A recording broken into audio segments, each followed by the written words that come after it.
first book, Michael McIntyre told us the story of how he became the nation's funny man. Now he's back with the next instalment and the story of how the laughs can continue.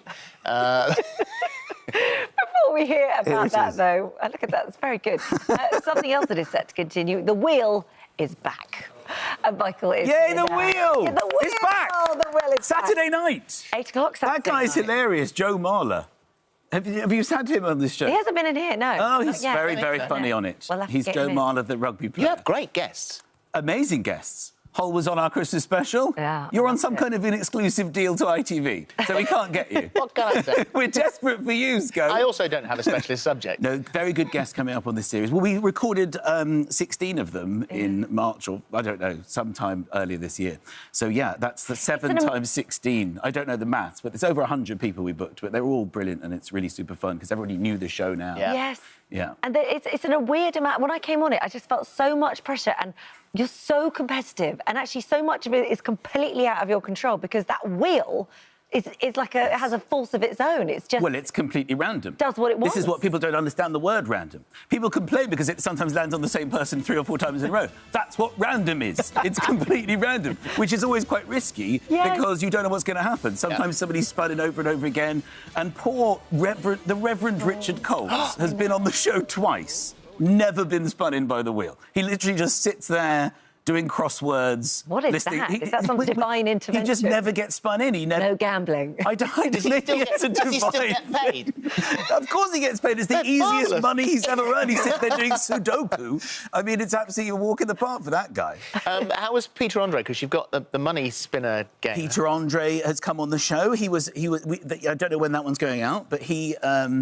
Oh, you want to tell the story of this new thing? We've got this thing called the money spinner now. Yeah. It's a new round where we've got to get the whole way around the wheel. You ask a question with multiple answers.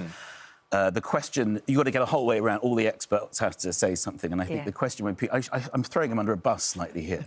But the question was, name the 7 dwarfs. And he said, in all seriousness, Deck. Without even a hint of, this is a joke. Good morning, Deck. Yeah, I'm so sorry about that moment. The funniest money spinner, though, is Big Nasty, which is actually on in a couple of weeks. The question is, name any fruit or vegetable that is green. And it was going very, very well. And people were going, obviously, apple and broccoli and kale. And then it got to Big Nasty and he said orange. What is certain, of all the fruits, I mean, that one's named after its colour, just about. So there's a lot of laughter in that. But I suppose that's what's happened in this next series. Yeah. A lot more laughs and a lot more drama. Hugely dramatic, because we made the questions a bit harder.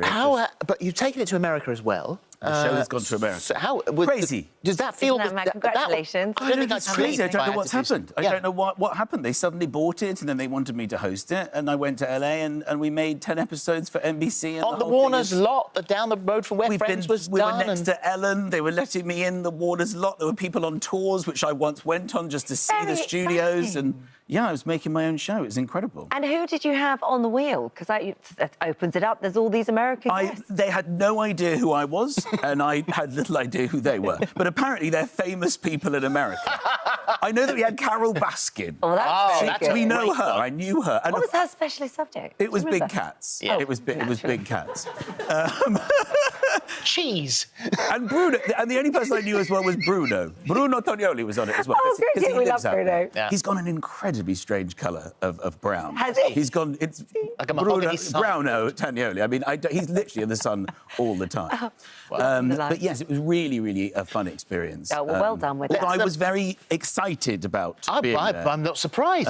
You're not going to, sort of, if it takes off, we're not going to lose you to America, are we? Yeah. There's no chance of that. There is. There's every chance of that. No, there's no chance of that. No, because obviously it would be nice to be able to do both. I mean, none of this was planned. None of it was planned. This is something we came up with in lockdown, and it's just amazing to be able to do it. And I love hosting this show. Yeah. It's really, really, really fun to do and to play with the celebrities, and it has been getting better and better. Well, we can't wait. That is, as we said, Saturday, BBC One at 8 p.m. However, this is out. It's a book I wrote. Now. It's your book. Yes. It picks up where the last one left off. It's the morning after. Right, literally. Yes, it literally starts the morning after.